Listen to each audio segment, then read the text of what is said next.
영화 미키 세븐틴에서 미키 세븐틴은 원본 미키의 기억과 신체를 바탕으로 17번째로 복제된 복제인간입니다. 미키의 직업은 우주나 외계 행성에서의 위험한 임무에 투입되는 건데요. 이때 미키가 작업 중 사망하게 된다면 새로운 몸이 복제되고 모든 기억을 간직한 채 다시 태어나게 됩니다. 심지어 자신이 어떻게 죽었는지까지 기억하고 있죠. 어떻게 보면 미키는 불사인간이나 다름없어요. 그가 죽더라도 기억을 가진 채 새로운 몸으로 다시 태어나니까 말이에요. 그런데 아무리 기억이 모두 보존됐다고 해도 원래의 몸은 사라지고 복제된 몸으로 다시 태어난다면 미키는 여전히 미키라고 할 수 있을까? 또 영화처럼 미키 세븐틴하고 미키 에이틴이 동시에 살아있다면 세븐틴하고 에이틴은 서로 다른 공간에서 서로 다른 것을 느끼고 각자 다른 생각을 하고 있을 텐데 이때 세븐틴도 미키고 에이틴도 역시 마찬가지로 미키라고 할 수 있을까? 이때 두 명의 미키는 큰 혼란을 겪습니다. 세븐틴은 에이틴을 미키라고 생각하긴 하지만 자신과는 전혀 다른 완전히 독립된 또 하나의 인격으로 생각합니다. 에이틴도 마찬가지입니다. 에이틴도 세븐틴을 서로 다른 존재라고 인식하고 있죠. 복제된 미키는 미키인가 아닌가? 기억과 정신을 모두 가지고 있다면 그것은 미키인가? 복수의 미키가 동시에 존재한다면 그건 역시 미키라고 할 수 있는가? 이때 누가 원본이고 누가 복제본인가? 두 사람은 하나의 인격인가 별개의 인격인가? 둘 중 하나가 범죄를 저질렀다면 둘 다 잡아가야 하나? 아니면 범죄를 저지른 한 놈만 잡아가야 하나? 이 모든 문제는 대단히 형이상학적이고 철학적인 문제라서 쉽게 대답하기 어렵습니다. 그래서 영화 미키 세븐틴에서는 이런 복제인간이 만들어내는 여러가지 골치 아픈 상황을 논의하기 위해서 테세우스의 배 이야기를 꺼냅니다. 테세우스의 배가 뭘까요? 미노타우로스를 죽인 테세우스는 배를 타고 아테네에 귀환했어요. 테세우스가 타고 온 배가 바로 테세우스의 배죠. 아테네인들은 이 배를 아주 오랜 시간 동안 보존했어요. 그런데 이 배는 시간이 가면 갈수록 상하고 썩잖아요. 그래서 아테네인들은 배 판자가 썩으면 새 판자로 바꿔가면서 이 테세우스의 배를 보존한 거예요. 자, 그렇게 배 판자를 하나 둘 바꿔 끼우다가 결국엔 배의 모든 부위를 전부 다 교체하게 된 거예요. 원래 있던 배의 오리지널 조각은 하나도 안 남은 거죠. 이때 모든 부품이 교체된 테세우스의 배는 과연 테세우스의 배일까요? 이 똑같은 질문을 한 번 더 꼬아보자. 자, 여기 오리지널 배의 모든 부품을 새 부품으로 바꿔서 만든 A배가 있어요. 그런데 어떤 사람이 오리지널 배에서 떼어냈던 모든 부품을 모아서 재조립을 한 거야. 이렇게 다시 조립된 오리지널 배를 B배라고 해봐요. 모든 부품이 교체된 A배, 떼어낸 오리지널 부품을 모아서 재조립한 B배, 둘 중에 테세우스의 배라고 할 수 있는 건 과연 어떤 배일까? 테세우스의 배 이야기는 물리적으로 완전히 다른 존재가 되더라도 여전히 그 배로 인정할 수 있는지를 묻습니다. 테세우스의 배는 대답하기 쉽지 않은 문제입니다. 칼로 두부 자르듯 정답을 명확하게 얘기할 수도 없죠. 여러분들은 테세우스의 배가 어느 정도까지 수리되고 또 교체됐을 때 테세우스의 배라고 부를 수 있다고 생각하나요? 흥미로운 점은 사람들마다 생각이 다르기 때문에 이에 대한 대답도 각각 다르다는 겁니다. 정답이 없다는 얘기죠. 영화 미키 세븐틴 그리고 원작 도서 미키 세븐에서도 테세우스의 배 이야기가 반복적으로 나옵니다. 이것은 이 작품의 핵심 주제라고 할 수 있는 복제인간의 정체성과 자아 문제를 강조하기 위해서입니다. 미키는 죽을 때마다 과거의 기억을 가진 새로운 복제인간으로 다시 태어나는데요. 이 과정이 마치 테세우스의 배하고 거의 같은 원리예요. 미키는 기억을 계속 유지하지만 몸은 완전히 새롭게 교체되죠. 부품이 완전히 바뀐 테세우스의 배처럼요. 그렇다면 미키 세븐틴은 처음 미키와 같은 존재일까? 아니면 다른 존재일까?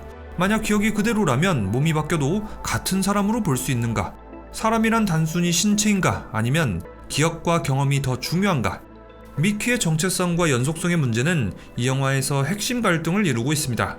또 미키 세븐틴은 테세우스의 배 역사를 통해서 인간의 정체성이 육체에 있는가? 아니면 기억과 의식에 있는가? 라는 철학적인 문제를 던지고 있습니다.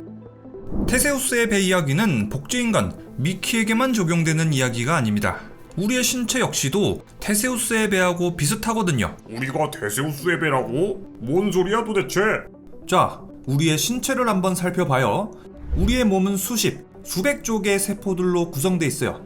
그런데 우리 몸을 구성하고 있는 세포들은 죽지 않고 영원한 것 같지만 사실은 세포들의 구성과 상태는 계속해서 변화하고 있어요.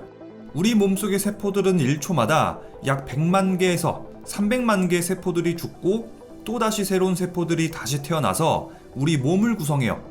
그렇게 약 7년이라는 시간이 지나면 우리 몸을 구성하는 모든 세포들은 한 번 교체된 상황이죠. 우리 몸은 죽기 전까지 그 모습 그대로를 유지하는 것처럼 보이지만 사실은 전혀 그렇지 않다는 거예요. 이제 우리의 몸에다가 테세우스의 배 역설을 도입해봐요. 테세우스의 배 부품 중에서 단 하나라도 교체되었다면 그것은 더 이상 테세우스의 배가 아니라고 생각한 부영이가 있을 거예요. 그렇다면 나 자신의 몸은 어때요? 나의 몸은 1초에 100만 개에서 300만 개의 세포가 바뀌는데 그렇다면 1초 전에 나는 나였지만 1초 후에 세포가 몇백만 개 바뀐 다음에 나는 내가 아니게 되는 걸까요? 또 테세우스의 배 부품이 모두 바뀐 이후에는 그것은 더 이상 테세우스의 배가 아니라고 생각한 부영이도 있었을 거예요. 그렇다면 7년 후에 내 몸속의 모든 세포가 바뀐 다음에 나는 더 이상 내가 아니게 되어버린 걸까요? 7년 전의 나와 지금의 내가 같다면 혹은 다르다면 그 근거는 무엇일까요? 대답하기가 정말 어렵죠? 이것은 결국 인격의 지속, 나의 존재, 그리고 개체의 지속성에 대한 철학적인 문제예요. 아니 리병이 형, 테세우스의 배는 그냥 물건이고 우리는 사람이잖아. 내 몸이 아무리 바뀌었다고 해도 내 생각, 가치관, 경험이나 지식 같은 이런 정신적인 요소들이 바뀌지 않았으니까 신체가 아무리 바뀌었다고 해도 나는 여전히 나라고 생각하는데. 아마 많은 부용이들은 방금 잼민 부용이가 했던 말에 동의할 거라고 생각해요. 이런 생각을 하는 부용이들은 나의 존재를 정의할 때 신체적인 측면보다는 정신적인 측면을 훨씬 더 강조하기 때문이에요. 정신이 그대로라면 세포가 전부 다 교체돼도 그것을 나라고 생각하는 거죠. 자, 그럼 지금부터 나의 정신이 지속된다면 그것을 나라고 생각하는 부용이들에게 계속해서 질문을 던져보겠습니다. 만약에 김부엉 씨라는 사람이 아주 큰 병이 걸려가지고 심장, 간, 폐 등등 모든 장기를 이식받아야 되는 상황이라고 해봐요. 장기 이식을 받지 못하면 죽는 거고요. 그런데 김부엉은 정말 운 좋게도 다른 사람의 장기를 전부 다 이식받았다고 쳐봐요. 자, 그렇다면 모든 장기를 이식받은 김부엉은 여전히 김부엉 씨라고 할 수 있을까요? 자, 한 단계 더 나가보죠. 머지않은 미래 다른 사람의 몸에다가 본인의 뇌를 이식하는 기술이 개발됐다고 쳐요. 김부엉 씨는 마찬가지로 큰 병에 걸려서 죽을 고비에 있는데 여기 마침 어떤 뇌사자가 있는 거예요. 그 뇌사자의 뇌를 떼내고 김부엉 씨의 뇌를 이식하면 그 뇌사자의 신체는 이제 김부엉 씨의 것이 되는 거겠죠. 자, 이렇게 뇌사자의 몸에다가 김부엉 씨의 뇌를 이식한다면 그 존재는 과연 김부엉 씨라고 할 수 있을까요? 아니면 김부엉 씨가 아니라고 해야 될까요? 자, 방금 했던 두 가지 질문은 상황은 다르다고 해도 공통점이 하나 있습니다. 다른 사람의 신체를 김부엉 씨 쪽으로 이식했든 김부엉 씨의 뇌를 다른 사람의 몸으로 이식했든 간에 김부엉은 여전히 생물학적인 육체를 갖고 있다는 점이에요. 자, 그렇다면 또 다른 질문을 해볼게요. 영화 로보캅 알죠? 로보캅의 주인공은 어떤 사고 때문에 신체 전체가 불구가 됐어요. 하지만 불행 중 다행히도 머리는 살아남았죠. 주인공은 그 머리를 인간 형상의 로봇에다가 이식하고 나서 범죄자를 때려잡는 로보캅으로 다시 태어납니다. 자, 그 로보캅이 바로 당신이라고 쳐봐요. 당신은 머리를 제외하고는 생물학적인 육체가 없는 거예요. 그 대신 차갑고 매끈한 철로 된 기계 몸을 가지고 있죠. 자, 이번 같은 경우에는 그 로보캅이라는 존재가 당신이라고 할 수 있을까요? 아니면 당신이 아닌 걸까요? 자, 여기 또 다른 질문입니다. 당신의 뇌는 또 다른 어떤 기계 장치에 이식됐어요. 기계 내부는 전자회로, 금속 기계 부품으로 가득하지만 겉으로 보이는 모습만큼은 사람하고 구별할 수가 없다고 해봐요. 눈, 코, 입도 다 있고요. 손과 발, 머리카락도 다 있고요. 마치 영화 프로메테우스의 데이빗하고 같은 셈이에요. 데이빗의 겉모습은 인간이지만 그 어디에도 진짜 인간의 몸은 없습니다. 피부는 실리콘이고 뼈는 기계 관절이고 머리카락은 합성 플라스틱에 뇌가 없이 컴퓨터로 구동됩니다. 눈, 코, 입, 귀, 그 밖의 모든 신체는 생김새만 있을 뿐이지 인간의 것이 아닙니다. 데이빗은 공장에서 찍어 나온 인간 형태의 섬세한 안드로이드죠. 자, 만약에 이런 데이빗의 컴퓨터 칩에다가 우리 뷰영이들의 기억과 정신을 다운로드해서 집어넣었다고 해봐요. 이때도 우리 뷰영이들은 이런 데이빗을 자기 자신이라고 생각하세요? 한번 양보해서 이렇게 만들어진 안드로이드가 여러분들이 살아있을 때 모습하고 똑같다고 해봐요. 이때는 우리 뷰영이들은 이 안드로이드를 자기 자신이라고 생각하십니까? 자, 다음 질문입니다. 캡틴 아메리카 시빌워에서는 졸라 박사가 등장합니다. 이 졸라 박사는 자신의 모습을 모니터 화면에 송출할 수 있을 뿐 신체조차 없습니다. 졸라 박사의 모든 정신은 컴퓨터에 저장돼 있죠. 만약에 여러분들의 기억과 정신을 컴퓨터에 저장할 수 있다면 여러분들은 여전히 이런 모습을 자신이라고 생각하시겠습니까? 자, 이제 마지막 질문입니다. 당신의 뇌는 문어 모양의 아주 기괴한 기계장치에다가 이식할 거예요. 사람의 모습은 온데간데 없고요. 자, 이번 경우에도 당신은 이 기계 문어를 당신이라고 여길 수 있을까요? 아마도 로보캅이나 인조인간까지는 자신의 모습이 변하긴 했어도 그래도 본인이 맞다고 생각하는 뷰영이들이 있었을 거예요. 그런데 이 기괴한 문어 모양의 로봇부터는 뭔가 불편한 감정을 느꼈을 거예요. 도대체 왜 그럴까요? 도서 초인류의 김상균 교수는 이렇게 설명했습니다. 기계 문어에도 똑같이 본인의 정신이 담겨 있지만 그 모습이 더 이상 인간이 아니기 때문에 인간만이 지니고 있는 물리적인 특성을 벗어났기 때문에 더 이상 그 존재를 나 자신, 인간으로 보기 어렵다고 생각하게 된다. 자, 앞서서 여러분들한테 정말 여러 가지 질문들을 던졌어요. 이 질문들은 결국 나라는 건 무엇인가, 내가 나인 까닭은 무엇인가 하고 같은 질문이에요. 즉, 자아의 정체성의 근거를 묻는 형이상학의 문제죠. 어떤 뷰영이는 극단적으로 장기를 이식받은 나는 온전히 내가 아니라고 생각할 수도 있고요. 또 어떤 뷰영이는 내가 로보캅이 될지어도 나라고 생각할 거예요. 저는 개인적으로 제 정신이 문어 로봇에 들어간다고 해도 저는 그걸 저라고 생각할 것 같아요. 왜냐하면 저의 기억, 경험, 지식 같은 것이 온전히 죽지 않고 살아있기 때문이죠. 저는 저 자신의 존재를 신체적인 특성보다는 정신적인 측면을 훨씬 더 강조하는 편인 거죠. 자, 저는 이렇게 생각하는데 여러분들은 어떻게 생각하시나요? 여러분들은 어디부터가 진짜 나고 또 어디부터는 내가 아니라고 생각하나요? 댓글로 의견 공유 많이 해주시면 감사하겠습니다. 자, 지금까지 던졌던 모든 질문들은 결국 우리 삶하고 아주 밀접한 연관이 있어요.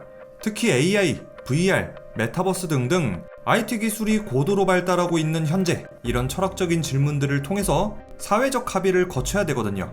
기술의 급격한 발전으로 우리는 탈물질화, 탈육체화되고 있어요.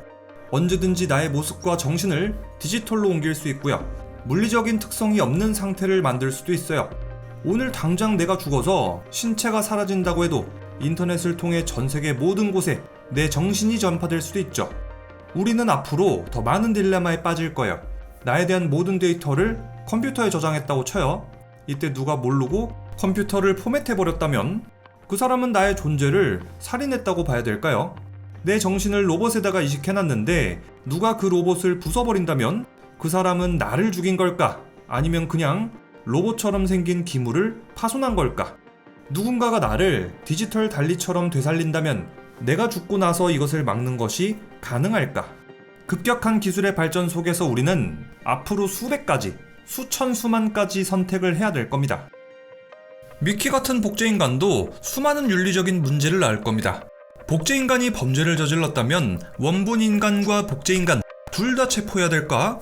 일론 머스크 같은 천재적인 인물을 복제해서 인류의 기술을 끊임없이 발전시킬 수 있다면, 아인슈타인 같은 위대한 과학자가 나와서 과학을 발전시킬 수 있다면 우리는 이런 천재들을 복제하는 것을 용인해야 될까? 내가 병이 들었을 때 나랑 똑같은 복제인간을 만든 다음에 복제인간을 희생시켜서 나의 생명을 연장시키는 것을 허용해야 하는가? 장기 이식을 위해 만든 복제인간이 장기를 이식하고 나서도 살아남았다면 이 복제인간은 살려둬야 하는가 아니면 제거해야 하는가? 아이를 낳지 못하는 부부가 입양을 하고 싶은데 우월한 유전자를 가진 아기를 복제할 수 있다면 이것을 허용해야 하는가? 복제인간을 특정한 노동이나 목적을 위해 생산하는 것이 정당한가? 복제인간이 원본 인간과 동등한 법적 권리를 가질 수 있는가? 복제인간이 법적으로 재산으로 취급될 가능성이 있다면 이것은 노예제의 부활로 이어질 수 있는가? 복제 기술이 돈 있는 사람들에게만 독점되는 경우 경제적인 불평등은 극단적으로 심화되는가? 특정 계층이 우월한 유전자를 가진 엘리트 복제인간을 만들어서 권력을 유지할 위험성은 없는가? 복제인간이 차별받아서 하층민으로 취급될 가능성은 없는가? 인간이 스스로 생명을 창조하는 것이 신의 영역을 침범하는 것인가? 단 하나의 질문에도 사회적인 합의를 거치는 게 정말 어려울 텐데 이런 질문들이 수백 가지는 더 나올 겁니다.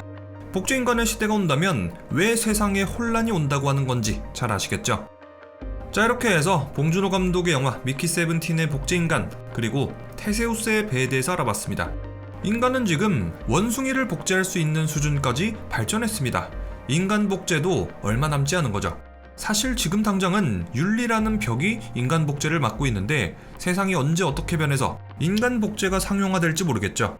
갑작스럽게 복제인간의 시대가 도래해서 큰 혼란을 막기 전에 우리는 미리 대비를 해놓는 것이 좋겠습니다. 자, 그럼 지금까지 영화 미키 세븐틴 리뷰였고요. 지금까지 저는 리뷰형이었습니다.